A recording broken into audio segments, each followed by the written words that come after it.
নমস্কার। অল্প অল্প গল্প স্বল্পে আপনাদের সকলকে জানাই স্বাগত। আজ আপনাদের পড়ে শোনাব রবীন্দ্রনাথ ঠাকুরের লেখা ছোট গল্প গিন্নি। ছাত্রবৃত্তি ক্লাসের ২-৩ শ্রেণী নিচে আমাদের পণ্ডিত ছিলেন শিবনাথ। তাহার গোঁফদাড়ি কামানো, চুল ছাঁটা এবং টিকিটির রস্য, তাহাকে দেখিলেই বালকদের অন্তরাত্মা শুকাইয়া যাইত। প্রাণীদের মধ্যে দেখা যায় যাহাদের হুল আছে তাহাদের দাঁত নাই। আমাদের পণ্ডিত মহাশয়ের দুই একত্রে ছিল। এদিকে কিল, চর, চাপড় চারাগাছের বাগানের উপর শিলাবৃষ্টির মতো অজস্র বর্ষিত হইত, ওদিকে তীব্র বাক্য জ্বালায় প্রাণ বাহির হইয়া যাইত। ইনি আক্ষেপ করিতেন, পুরাকালের মতো গুরু শিষ্যের সম্বন্ধ এখন আর নাই। ছাত্রেরা গুরুকে আর দেবতার মতো ভক্তি করে না। এই বলিয়া আপনার উপেক্ষিত দেবমহিমা বালকদের মস্তকে সবেগে নিক্ষেপ করিতেন এবং মাঝে মাঝে হুঙ্কার দিয়া উঠিতেন। কিন্তু তাহার মধ্যে এত ইতর কথা মিশ্রিত থাকিত যে তাহাকে দেবতার বজ্রনাদের রূপান্তর বলিয়া কাহারও ভ্রম হইতে পারে না। বাপান্ত যদি বজ্রনাদ সাজিয়া তর্জন গর্জন করে, তাহার ক্ষুদ্র বাঙালি মূর্তি কি ধরা পড়ে না? যাহা হোক, আমাদের স্কুলের এই ৩য় শ্রেণী ২য় বিভাগের দেবতাটিকে ইন্দ্র, চন্দ্র, বরুণ অথবা কার্তিক বলিয়া কাহারও ভ্রম হইত না। কেবল একটি দেবতার সহিত তাহার সাদৃশ্য উপলব্ধি করা যাইত, তার নাম যম। এবং এতদিন পরে স্বীকার করিতে দোষ নাই এবং ভয়ও নাই। আমরা মনে মনে কামনা করিতাম উক্ত দেবালয়ে গমন করিতে তিনি যেন আর অধিক বিলম্ব না করেন। কিন্তু এটা বেশ বুঝা গিয়াছিল নরদেবতার মতো বালাই আর নাই। সুরলোকবাসী দেবতাদের উপদ্রব নাই। গাছ হইতে একটা ফুল পাড়িয়া দিলে খুশি হন, না দিলে তাগাদা করিতে আসেন না। আমাদের নরদেবগণ চান অনেক বেশি এবং আমাদের তিলমাত্র ত্রুটি হইলে চক্ষু দুটো রক্তবর্ণ করিয়া তাড়া করিয়া আসেন। তখন তাহাদিগকে কিছুতেই দেবতার মতো দেখিতে হয় না। বালকদের পীড়ন করিবার জন্য আমাদের শিবনাথ পণ্ডিতের একটি অস্ত্র ছিল। সেটি শুনিতে যৎ সামান্য, কিন্তু প্রকৃতপক্ষে অত্যন্ত নিদারুণ। তিনি ছেলেদের নূতন নামকরণ করিতেন। নাম জিনিসটা যদিচ শব্দ বই আর কিছুই নয়, কিন্তু সাধারণত লোকে আপনার চেয়ে আপনার নামটা বেশি ভালোবাসে। নিজের নাম রাষ্ট্র করিবার জন্য লোকে কি কষ্টই না স্বীকার করে। এমনকি নামটিকে বাঁচাইবার জন্য লোকে আপনি মরিতে কুণ্ঠিত হয় না। এমন নামপ্রিয় মানবের নাম বিকৃত করিয়া দিলে তাহার প্রাণের চেয়ে প্রিয়তর স্থানে আঘাত করা হয়। এমনকি যাহার নাম ভূতনাথ, তাহাকে নলিনীকান্ত বলিলে তাহার অসহ্য বোধ হয়। ইহা হইতে এই তত্ত্ব পাওয়া যায়, মানুষ বস্তুর চেয়ে অবস্তুকে বেশি মূল্যবান জ্ঞান করে। সোনার চেয়ে বাণী, প্রাণের চেয়ে মান এবং আপনার চেয়ে আপনার নামটাকে বড় মনে করে। মানব স্বভাবের এই সকল অন্তর্নিহিত নিগূঢ় নিয়মবশত পণ্ডিত মহাশয় যখন শশীশেখরকে ভেটকি নাম দিলেন, তখন সে নিরতিশয় কাতর হইয়া পড়িল। বিশেষত উক্ত নামকরণে তাহার চেহারার প্রতি বিশেষ লক্ষ্য করা হইতেছে জানিয়া তাহার মর্মযন্ত্রণা আরো দ্বিগুণ বাড়িয়া উঠিল। অথচ একান্ত শান্তভাবে সমস্ত সহ্য করিয়া চুপ করিয়া বসিয়া থাকিতে হইল। আসর নাম ছিল গিন্নি, কিন্তু তাহার সঙ্গে একটু ইতিহাস জড়িত আছে।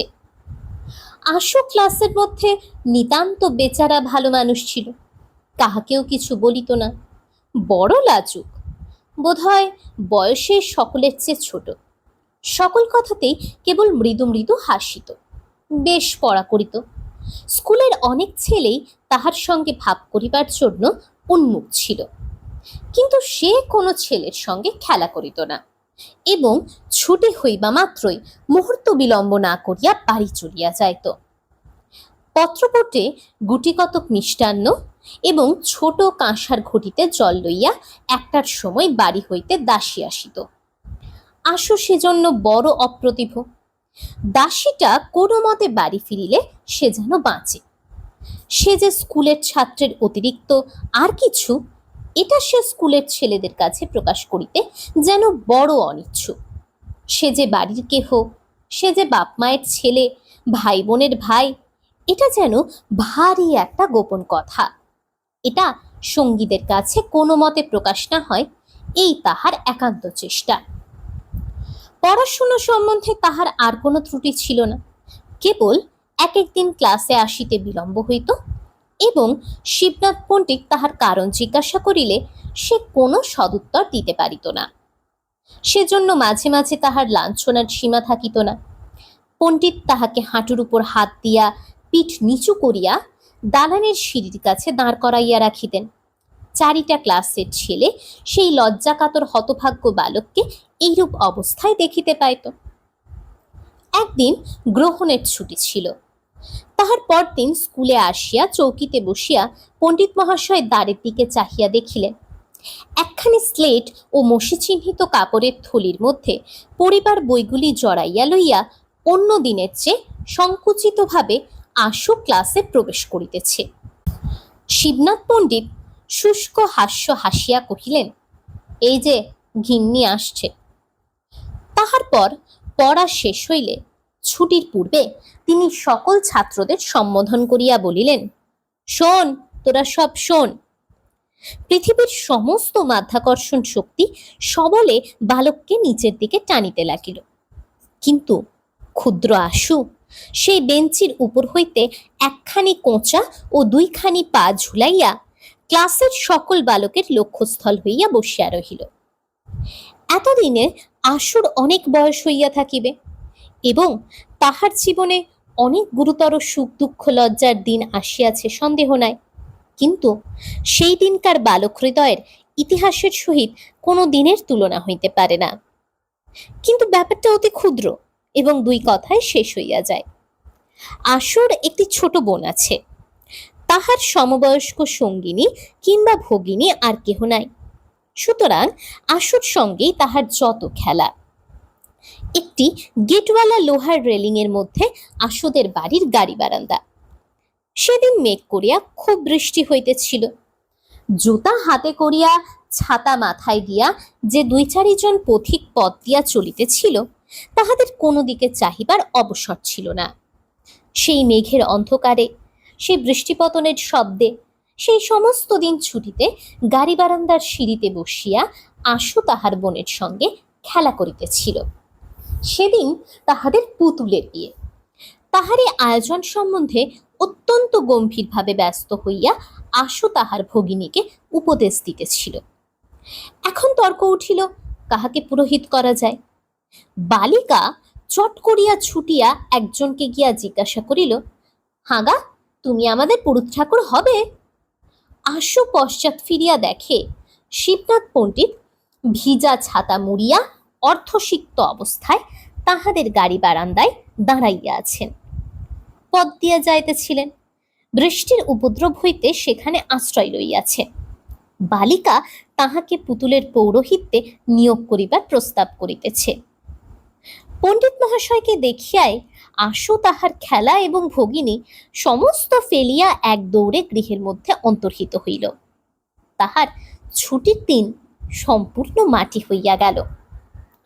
পরদিন শিবনাথ পণ্ডিত যখন শুষ্ক উপহাসের সহিত এই ঘটনাটি ভূমিকা স্বরূপে উল্লেখ করিয়া সাধারণ সম্মুখে আশুর গিন্নি নামকরণ করিলেন, তখন প্রথমে সে যেমন সকল কথাতেই মৃদুভাবে হাসিয়া থাকে, তেমন করিয়া হাসিয়া চারিদিকের কৌতুক হাস্যে ঈষৎ যোগ দিতে চেষ্টা করিল। এমন সময় একটার ঘণ্টা বাজিল। অন্য সকল ক্লাস ভাঙিয়া গেল এবং শাল পাতায় দুটি মিষ্টান্ন ও ঝকঝকে কাঁসার ঘটিতে জল লইয়া দাসী আসিয়া দ্বারের কাছে দাঁড়াইল। তখন হাসিতে হাসিতে তাহার মুখ কান টকটকে লাল হইয়া উঠিল, ব্যথিত কপালের শিরা ফুলিয়া উঠিল এবং উচ্ছ্বসিত অশ্রুজল আর কিছুতেই বাধা মানিল না। শিবনাথ পণ্ডিত বিশ্রাম গৃহে জলযোগ করিয়া নিশ্চিন্ত মনে তামাক খাইতে লাগিলেন।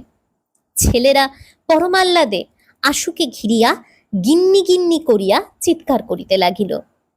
সেই ছুটির দিনের ছোট বোনের সহিত খেলা জীবনের একটি সর্বপ্রধান লজ্জাজনক ভ্রম বলিয়া আশুর কাছে বোধ হইতে লাগিল।